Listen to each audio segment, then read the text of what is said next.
Assalamu alaikum class. This is Altaf Ahmad Kolachi and I welcome to all of you in Altaf's online academy. Today we are going to the last lecture of this topic, as soon as and no sooner, because as I already have told you that as soon as has only three types of sentences: present, past and future. We have already learned present and past of as soon as, and we have learned how they are converted into no sooner.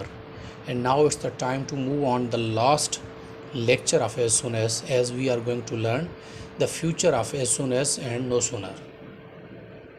अच्छा, हम इससे पहले as soon as के present और past के sentences सीख के आ गए कि एज सुन एज के सेंटेंस को पास्ट में नो सूनर में कैसे कन्वर्ट किया जाता है, जब सेंटेंस एज सुन एज का प्रेजेंट में हो या जब सेंटेंस एज सुन एज का पास्ट में हो।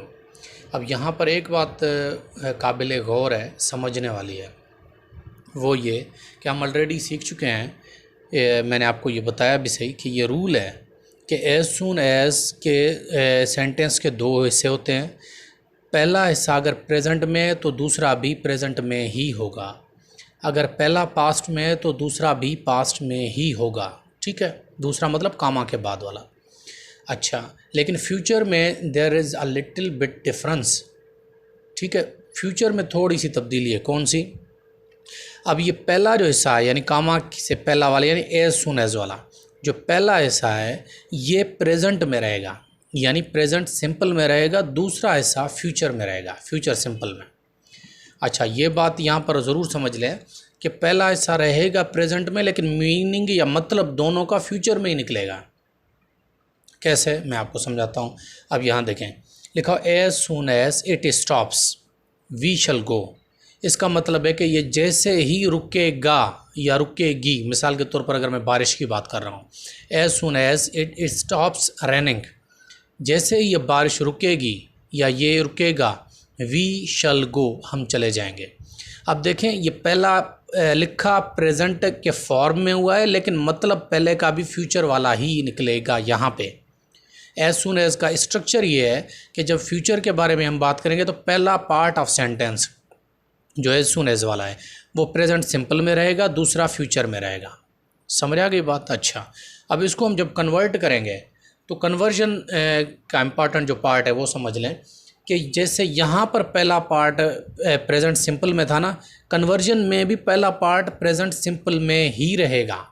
ठीक है, सिर्फ तब्दीली क्या होगी, कन्वर्जन किस चीज़ की होगी। अब यहाँ पर आप देखें, as soon as will be converted into no sooner. यह तो परमानेंट चेंज है ना, ये तो हमेशा आएगी। ठीक हो गया। अच्छा, उसके बाद अब देखें, इट स्टॉप्स, ये प्रेजेंट में है ना, तो प्रेजेंट में इट स्टॉप्स को अगर हम इंटेरोगेटिव में करेंगे तो स्टॉप्स है, इट के साथ एस लगा हुआ है ना, तो इट के साथ हमने प्रेजेंट में क्या सीखा है, डू नहीं लगता बल्कि क्या लगता है, डज लगता है। ठीक है, तो it stops will be converted into does it. अच्छा, अब यहाँ पर डज आ गया, डज यहाँ पर आ गया, तो यहाँ पर एस क्या हो जाएगा, ख़त्म हो जाएगा, यहाँ पर क्या हो जाएगा, स्टॉप हो जाएगा। डज इट स्टॉप, ये पहला हिस्सा प्रेजेंट में हमने प्रेजेंट में ही कन्वर्ट कर दिया, प्रेजेंट के इंटेरोगेटिव फॉर्म में। अच्छा, यहाँ पर कॉमा है, comma is converted into then. Comma किस में कन्वर्ट हो जाती है, देन में कन्वर्ट हो जाती है। ये भी परमानेंट चेंज है, ये ऐसे ही रहती है। अच्छा, उसके बाद आपको पढ़ाया गया है या मैंने आपको समझाया भी है कि उसके बाद वाला जो पार्ट है वी शल गो, ये पार्ट हमेशा सेम ही रहता है। ऊपर जैसे लिखा होगा एज इट इज़ हम नीचे उतार के रख देंगे। वी शल गो ये होगा वी शल गो, ये आप देख सकते हैं ये सेम है, ये आपका सेंटेंस कन्वर्ट हो गया। ठीक है। अच्छा, लेकिन ये रहेगा फ्यूचर में, इसकी मीनिंग क्या है, मीनिंग इसकी फ्यूचर में ही रहेगी। ठीक हो गया। अच्छा, अब दूसरा इसका हम सेंटेंस लेते हैं। दूसरे में आप देख सकते हैं कि दूसरे में है as soon as they play our friends will cry.